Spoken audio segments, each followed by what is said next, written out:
Bienvenue à tous les frères et sœurs, bienvenue à tous ceux qui regardent ce culte à distance. Que la paix, que la grâce du Seigneur soit avec vous. Sentez-vous bien devant Dieu. Sentez-vous accueillis par le Seigneur.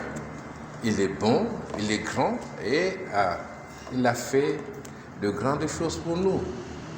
Jésus-Christ a donné sa vie pour nous réconcilier avec Dieu.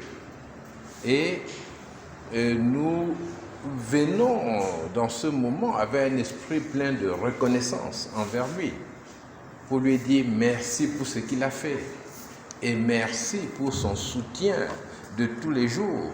Merci pour sa présence et merci pour ses promesses. Et dans l'Ancien Testament, Dieu rappelle au peuple d'Israël comment il les a soutenus. Et dans le livre de Michée, au chapitre 6, Dieu dit à Michée, au verset 5, chapitre 6, verset 5 du livre de Michée, Dieu lui dit, « Mon peuple, rappelle-toi ce que projetait Balak, roi de Moab, et ce que lui répondit Balaam, fils de Béor, de Sittim à Gilgal, afin que tu reconnaisses les bienfaits de l'Éternel. » Bon, si vous n'êtes pas habitué à lire la Bible, tous ces mots-là, Balak, Balaam, Moab, Béor, Sittim, Gilgal, ça vous semble rébarbatif, n'est-ce pas? Mais c'est une histoire très très intéressante dans le livre des Nombres, au chapitre 22-23. Et le Seigneur rappelle cela à son peuple. Balak était un roi qui a fait appel à un sorcier qui était considéré comme le plus puissant sorcier de cette époque, de cette région, et qui avait la capacité d'invoquer des puissances et de maudire un peuple en vue de la guerre. C'est-à-dire, il pouvait dire, je maudis ce peuple-là, et tout de suite, Balak allait partir faire la guerre contre ce peuple et le gagner. Et quand on allait le voir, on disait, car je sais que celui que tu maudis est maudit, celui que tu bénis est béni. Balaam était pour eux comme une porte pour le royaume spirituel, pour le monde spirituel. Et c'est lui qui pouvait leur accorder la faveur de Dieu. Du moins, c'est ce qu'il pensait. Et donc, Balak est allé le voir, comme les autres fois, un grand sorcier. Et Dieu est intervenu. Dieu n'a pas permis que la puissance de la sorcellerie ait une capacité sur le peuple d'Israël. Dieu est puissamment intervenu et il a empêché que les malédictions de Balaam puissent agir sur le peuple d'Israël. Nous allons garder le texte, n'est-ce pas, de Michée. Et je vous avertirai quand il faudra changer de texte. Donc, alors, dans le livre de Michée, il dit, avec quoi me présenterai-je devant l'Éternel pour m'humilier devant le Dieu très haut? Ça, c'est le verset 6. C'est-à-dire, Dieu ayant fait tout cela, m'ayant protégé contre la puissance de la sorcellerie, ayant protégé mon peuple, ayant permis que je vive maintenant, et je voudrais me réconcilier avec lui. Je voudrais lui plaire, marcher avec lui. Voilà ce que pense Michée. Et il dit alors, comment va-t-il se présenter devant lui pour s'humilier devant le Dieu très haut? Parce qu'il est conscient de son péché. Il est conscient de ce qu'il ne plaît pas à Dieu et a des choses en lui qui doivent changer. Dieu n'est pas content de lui. Parce que Dieu travaille avec les humains selon son amour, mais aussi selon sa sainteté, dans son rapport à nous. Et nous pensons souvent à la moyenne générale, n'est-ce pas? Oui, ça va, j'ai fait du mal, j'ai aussi fait du bien, Dieu va additionner tout cela, mais non. Dieu travaille plutôt comme avec le système des unités de valeur, où chaque matière en elle-même est un examen. Et lorsqu'on a échoué à une unité de valeur, eh bien, on a échoué à l'examen. Pour réussir, il faut avoir passé toutes les unités de valeur. Et c'est pour cela qu'il ne faut pas vous imaginer que chaque chose positive que vous auriez faite va combler une chose négative. Et même Dieu dit que ce que nous avons fait de négatif, que ce que nous avons fait de positif, eh bien, nous l'avons fait avec des mains souillées. Nous n'étions pas suffisamment propres, il y avait des bactéries, des virus que nous ne voyions pas. Nos mains étaient souillées. Nous avons besoin de venir vers lui pour être réellement purifiés. Et Michée, devant cette grâce de Dieu, dit « Je veux m'humilier devant le Dieu très haut. » Alors, est-ce qu'il veut me présenter avec des holocaustes, avec des veaux d'un an, pour exprimer sa reconnaissance envers Dieu? Il veut offrir des sacrifices. Alors, nous sommes dans le mois de la reconnaissance ici. Notre première reconnaissance va vers le Seigneur. Nous l'avons vu. Et il dit au verset 8,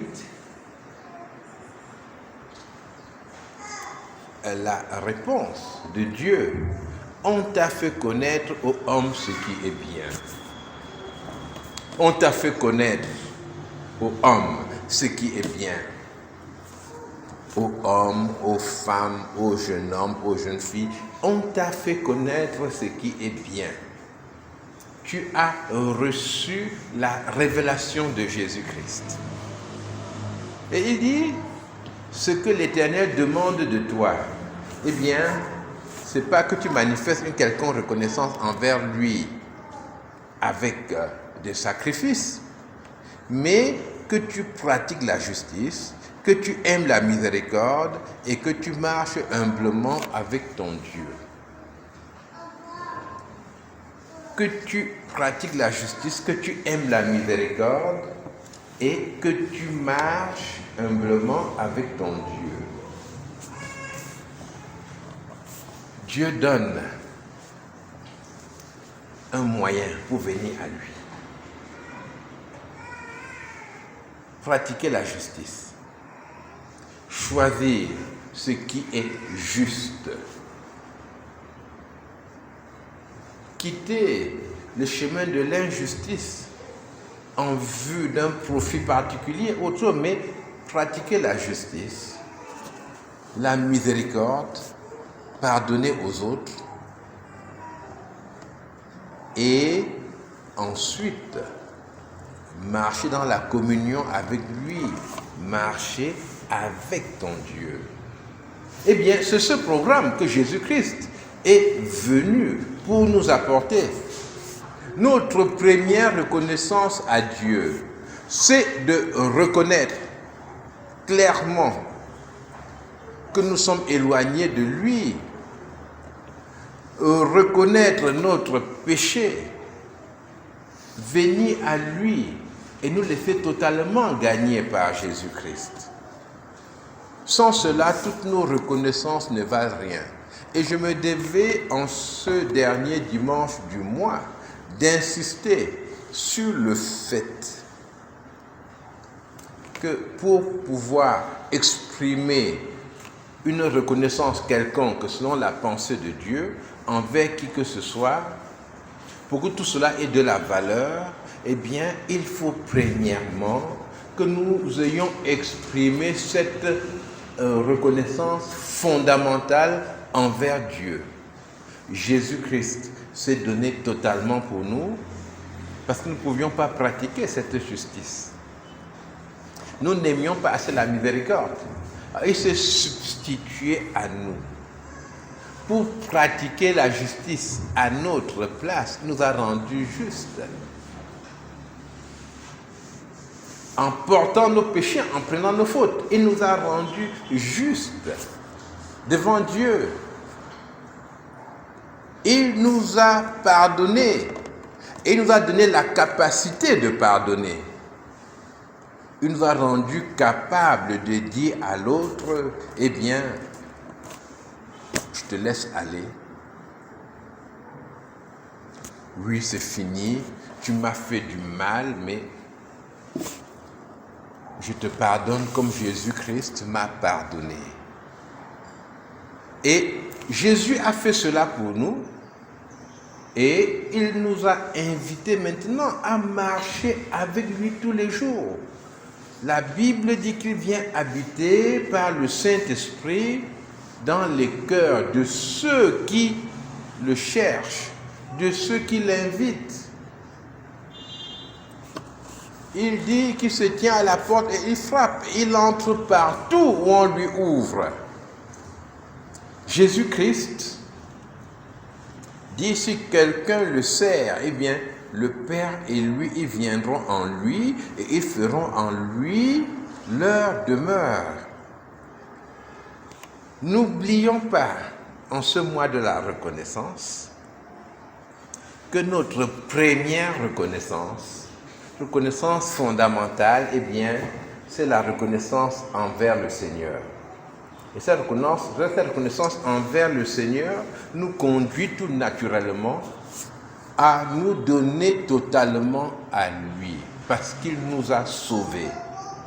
Il nous a sauvés de la perdition. Il nous a réellement sauvés de l'enfer. Il nous a sauvés ici, avec Israël, de la puissance des sorciers.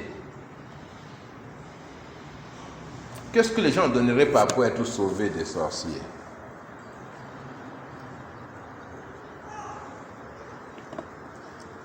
J'ai rencontré, disons, un sorcier, oui, comme tel, qui disait vouloir se tourner vers le Seigneur, et il m'a raconté une de ses expériences où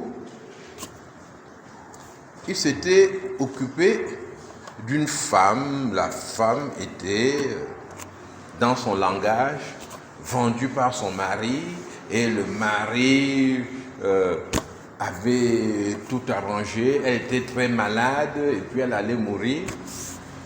Et lui, par sa sorcellerie, il avait lutté avec le mari en songe. Il paraît que les sorciers luttent en songe, et pour eux, cette lutte qu'ils ont faite en songe, c'est une vraie lutte qu'ils ont faite ailleurs. Ça, c'est la sorcellerie. Je ne connais pas bien cela, n'est-ce pas? Vous savez que je suis pasteur, je ne suis pas sorcier. Mais il m'a raconté ce qu'il a fait, et il a réussi à arracher le bras du mari. Ça, c'est dans le songe, n'est-ce pas? On peut arracher n'importe quelle partie du corps. Hein? Ce n'est qu'un songe. Mais le mari est mort dans la réalité. Et alors, la mère de la femme, qui avait fait appel à ce sorcier, lui a dit, tu m'as fait beaucoup de bien. Si tu veux, prends même la femme et tu en fais l'une de tes femmes.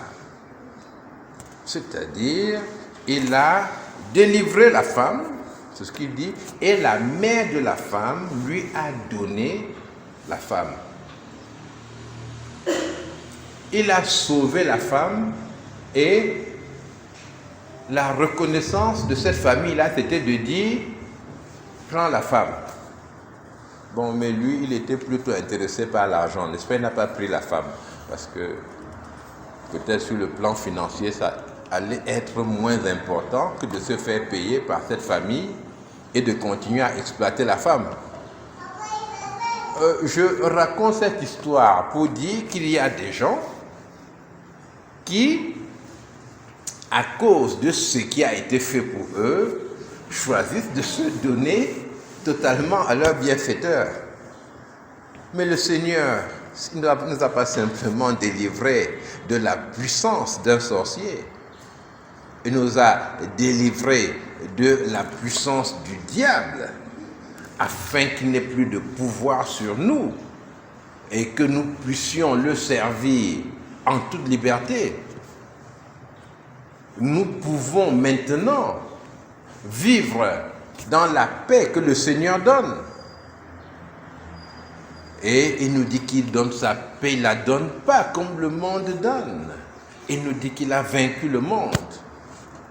Notre seule reconnaissance possible envers lui, c'est de nous donner totalement au Seigneur. Ce n'est pas la moitié de ton être que tu peux donner au Seigneur. L'autre moitié deviendrait un grand ennemi pour ton âme. Dieu nous appelle à ce don entier à lui. Cela étant dit, maintenant, pour conclure ce mois de la reconnaissance, je voudrais rappeler ici, il y a 2 semaines, Larry nous a invités à être reconnaissants envers Dieu aussi pour ce qu'il fait dans la vie des autres. Il fait dans la vie des autres, ce qu'il fait dans la vie des autres, même pour nous. D'être reconnaissant envers Dieu et d'apprendre à le remercier pour tout cela. Et je voudrais ajouter à cela que nous devons être reconnaissants envers Dieu, reconnaissants aussi envers les autres, tout simplement parce que les autres ont fait pour nous. Et beaucoup de personnes estiment que les autres n'ont pas assez fait pour eux. J'ai rencontré beaucoup d'amis, des frères, qui trouvent que par exemple, ils ont un oncle qui est très riche, mais l'oncle n'a pas fait tout ce qu'il aurait dû faire pour eux. Il s'est contenté de leur payer simplement la scolarité, mais n'a pas donné d'argent de poche pour qu'ils puissent vivre, manger, être hébergés quelque part. Et voilà pourquoi ils n'ont pas bien réussi dans la vie. Ils ont été aidés, n'ont pas été aidés suffisamment. Et cette aide-là a créé plutôt dans leur cœur un grand ressentiment. Ils n'aiment pas cet oncle-là parce qu'il n'a pas fait autant qu'il devait faire. Et nous estimons facilement que les autres n'ont pas fait assez pour nous. Et ce dimanche, je voudrais vous rappeler qu'un principe important pour votre vie et pour votre équilibre mental, c'est de reconnaître la liberté des autres. Si quelqu'un vous aide, c'est parce qu'il a bien voulu vous aider. Pensez que les autres ont une dette envers vous, ou bien que parce que mon père l'a aidé, il doit m'aider de la même manière. Eh bien, c'est une grave erreur. Les autres sont vraiment libres et il importe d'être reconnaissant envers les autres et d'apprendre à dire merci. Votre reconnaissance va vers votre environnement. Et cette reconnaissance consiste dans un premier temps, comme je l'ai dit, apprendre à dire merci. Merci pour ce qui a été fait pour vous. Parfois, vous êtes tellement pressé d'obtenir une réponse que vous oubliez de dire merci. Ça m'arrive parfois en voiture. Je suis à la recherche d'une maison, bien d'un lieu particulier, et je demande à quelqu'un, est-ce que la mairie c'est ici? Il m'explique, non, la mairie, il faut aller de tel côté, c'est à côté de la préfecture. Et quand elle a fini préfecture, je démarre et je m'en vais. C'est après que je me rends compte, je ne lui ai même pas dit merci. Hein? C'était tellement normal qu'il me répond, non.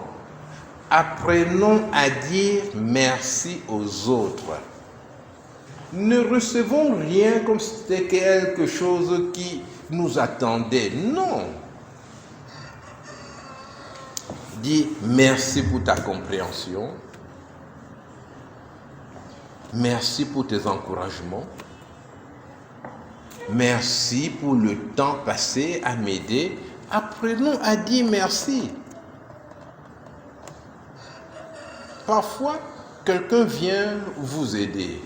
Vous avez un travail important, peut-être une construction, peut-être simplement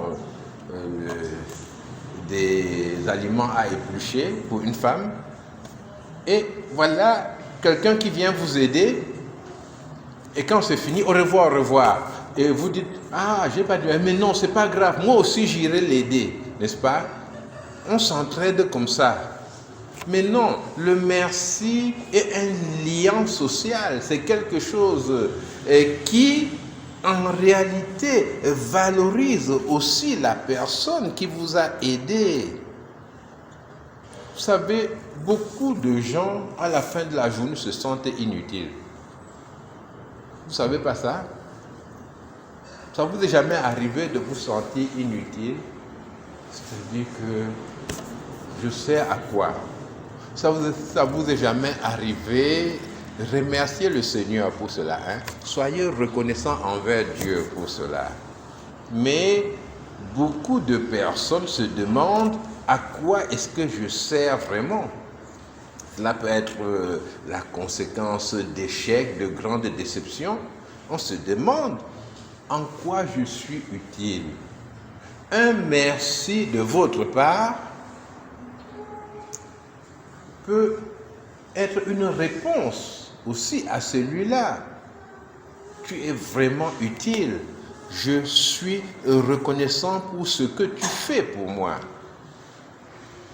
Et notre reconnaissance va au-delà du merci. Notre reconnaissance peut s'exprimer envers les autres. Et il y a des paroles de reconnaissance. Par exemple, quand on dit merci 2 fois, c'est supérieur à merci 1 fois. Celui qui dit merci 2 fois, ce n'est pas parce qu'il bégaye, n'est-ce pas? Il dit merci et au moment de partir, il revient encore et dit merci encore. Hein? Mais cela signifie qu'il y a quelque chose qui l'a vraiment touché. Et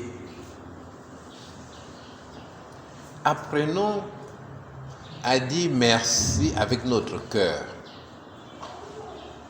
Ce n'est pas le merci que l'on dit au boutiquier, n'est-ce pas, quand il nous a donné notre pain. Hein? Ah oui, mon pain, donne-moi ça vite.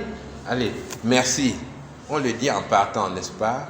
Oui, bon, ça c'est bien d'avoir dit merci. Mais dans les relations avec les autres, dire le merci en regardant l'autre, cela fait du bien à l'autre.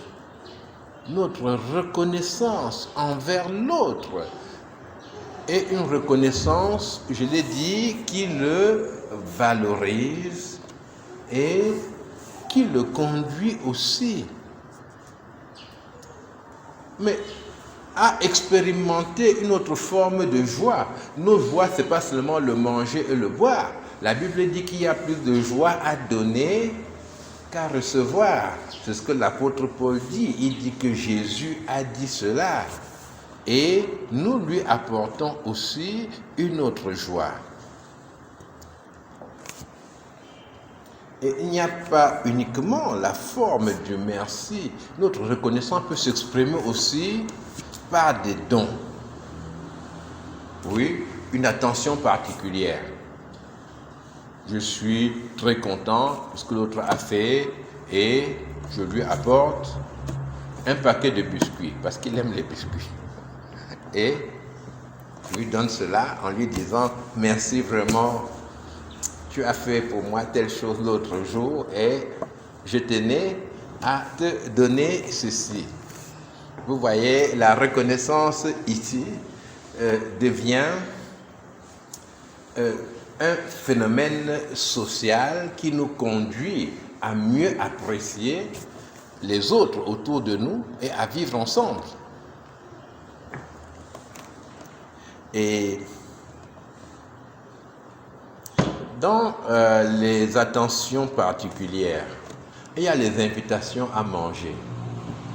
Alors, il faut inclure cela dans votre façon de vivre. Parce que manger ensemble, si vous regardez dans la Bible par exemple, c'est un acte de communion. Bon, inviter l'autre à manger, bon, c'est vraiment une invitation à manger. C'est pas l'invitation à venir faire la cuisine avec vous et puis être assis au salon pendant que vous passez 2 heures, n'est-ce pas, à chercher le sel, le piment, à courir au marché encore. Non, n'est-ce pas, c'est vous invitez quelqu'un à manger.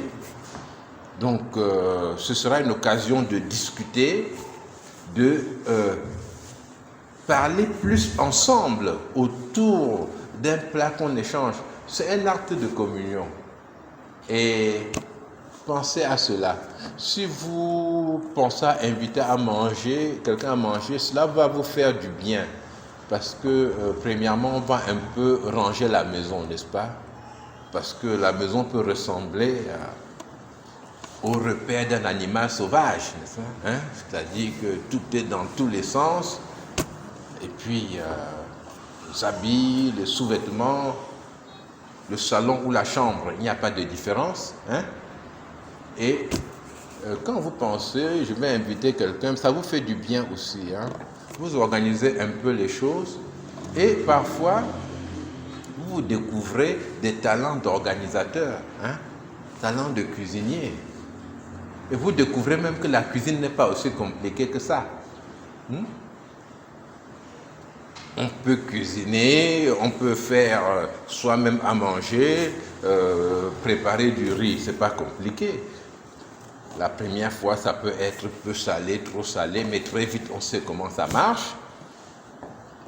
On peut acheter des plats cuisinés, déjà, et puis savoir comment les mettre l'un avec l'autre. Inviter quelqu'un à la maison.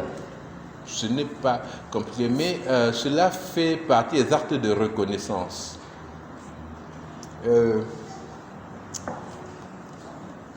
Ne l'oubliez pas, c'est important dans les relations les uns avec les autres que l'on apprenne cela aussi. Il y a aussi le rappel public de ce que l'autre a fait.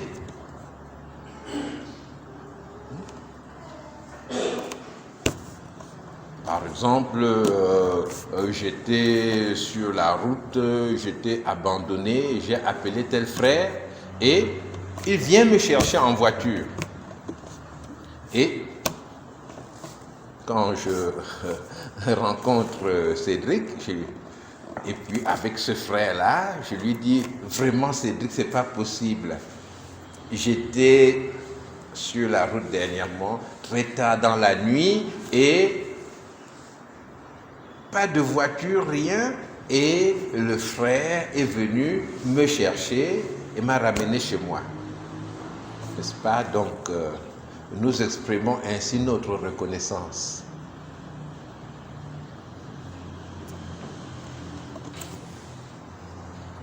Dans la Bible, il y a des gens qui étaient en prison avec Joseph. Il y avait ce qu'on appelle un échanson, quelqu'un qui faisait du vin pour le roi. Et mais Joseph lui a expliqué un songe, a rempli son cœur d'espoir, et puis sa tristesse est partie. Joseph lui a dit, eh bien, Pharaon va te remettre à son service, hein, tu seras bien là-bas. Ah, il était heureux. Ça lui a dit, je t'en prie, quand tu seras bien, songe à moi aussi. Mais quand il a été remis au service de Pharaon, il a oublié Joseph. Il a manqué de reconnaissance. Il n'a pas parlé à Pharaon ce que Joseph a fait pour lui. Il faut que cela soit notre cas. Il peut arriver qu'on ne veuille pas parler de ce que les gens ont fait pour nous parce que nous voulons passer pour quelqu'un qui n'a jamais eu besoin de l'aide des autres. Il y a des chrétiens comme ça qui disent aux gens vraiment, personne ne m'a jamais aidé. Comme vous voyez, il n'y a que Dieu qui a fait tout ce que vous voyez là, c'est Dieu seul. Moi, je prie simplement et Dieu m'aide. Personne n'a jamais rien fait pour moi. Et moi, j'aide les gens partout. Hein. Alors, ça, c'est un discours orgueilleux. C'est très loin de l'humilité que Dieu veut pour nous. Évidemment, celui-là ne va jamais parler des autres, ce que les autres ont fait pour lui. Et je voudrais aussi insister ici pour votre reconnaissance dans l'Église. Hein. Je voudrais terminer par là. Nous devons, dans notre marche avec Dieu, dans l'Église de Dieu, manifester de la reconnaissance envers ceux qui s'occupent de nous. Et Dieu utilise des personnes pour nous faire du bien. Bon, nous pouvons dire que nous sommes reconnaissants envers Dieu et que ces gens-là n'avaient pas le choix. Vous avez un peu raison, je prêche ici, mais je n'ai pas le choix, n'est-ce pas? Je viens prêcher parce que j'obéis à Dieu. Donc si quelqu'un dit, je dis merci au pasteur, pourquoi? Hein? C'est son travail, non? Est-ce que Dieu ne le paye pas? Il a encore raison, Dieu me paye. Hein? Alors, on lui dit merci, pourquoi? Dites-moi là, pourquoi on lui dit merci? Est-ce que je me suis inscrit pour écouter? Est-ce que c'est à cause de moi qu'il prêche? Je ne vois pas pourquoi je vais lui dire merci. La parole de Dieu demande que le croyant soit reconnaissant envers les personnes qui s'occupent de lui. Obéissez à vos conducteurs. Là, c'est Hébreux 13, verset 17. Obéissez à vos conducteurs et ayez pour eux de la déférence, car ils veillent sur vos âmes dont ils devront rendre compte. Je relis, obéissez à vos conducteurs et ayez pour eux de la déférence, car ils veillent sur vos âmes dont ils devront rendre compte. Qu'il en soit ainsi, afin qu'ils le fassent avec joie et non en gémissant, ce qui ne vous serait d'aucun avantage. C'est important que vous acceptiez d'obéir à ceux qui sont vos anciens, vos responsables de groupe, parce que non seulement c'est un ordre de Dieu, mais c'est la seule possibilité pour qu'un groupe puisse exister, pour assurer la cohésion au sein d'un groupe. Et le Seigneur vous demande alors de les encourager par votre reconnaissance pour ce qu'ils font pour vous. Ne voyez pas simplement qu'ils servent Dieu et puis voilà, chacun fait son travail devant Dieu. Moi aussi, je sers Dieu. Hein? C'est ce que le chrétien s'est dit. De mon côté, je sers Dieu, lui, il sert Dieu. Et quand chacun sert Dieu, les choses marchent bien. Non. Les enfants de Dieu, dans l'Église, sont appelés à manifester de la reconnaissance envers ceux qui s'occupent d'eux, que ce soit dans le groupe de femmes, dans le groupe des jeunes, jeunesse active, dans l'ensemble de ces groupes-là. C'est important que ceux qui travaillent avec vous se sentent soutenus quand il y a des programmes qui se font. Mais que vous puissiez leur dire ce programme était bien et que vous manifestiez votre reconnaissance envers Dieu et envers eux. Beaucoup d'enfants de Dieu, beaucoup de responsables spirituels,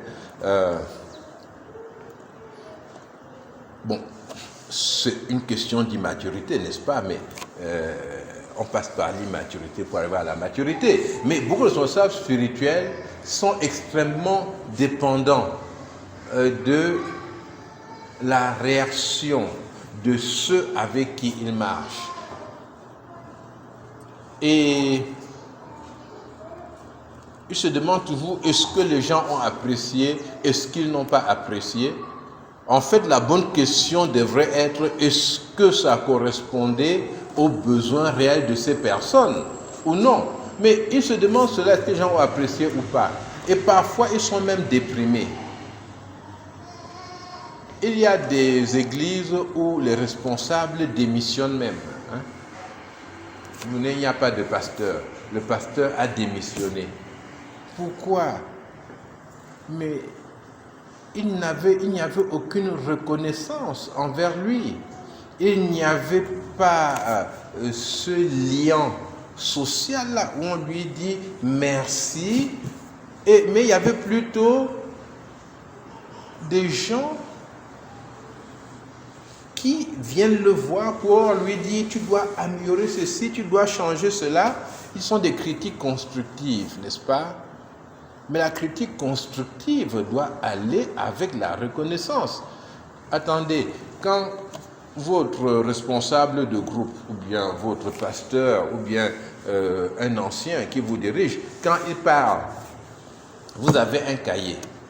Mais voilà que dans votre cahier, vous écrivez uniquement les fautes qu'il a faites, n'est-ce pas? Parce que vous voulez le voir à la fin pour lui dire, il y a eu 12 fautes aujourd'hui, tu es en progrès, il y avait 15 fautes la dernière fois, et les 12 fautes sont les suivantes. 1, 2, 3, 4. Mais est-ce qu'il n'a rien fait de bon? Comment pouvez-vous ne voir que les fautes? Mais à la fin, celui-là qui a parlé, qui a préparé, n'est-ce pas, le séminaire ou la conférence ou la prédication ou autre chose, qu'est-ce qu'il comprend? Il comprend que sa prestation, c'était en fait essentiellement 12 fautes, n'est-ce pas? Et il s'attache à la plus grave de ces fautes et il n'est pas encouragé. Votre reconnaissance encourage ceux qui travaillent pour vous. Votre reconnaissance valorise les personnes qui travaillent pour vous et leur donne envie d'aller beaucoup plus loin. Lorsque votre critique constructive va commencer par des paroles de reconnaissance, eh bien, votre critique constructive sera réellement constructive. Bon, s'il y a 12 fautes, rien n'empêche que vous divisiez par 4, n'est-ce pas? Pour voir l'autre 4 fois avec 3 fautes seulement. Hein?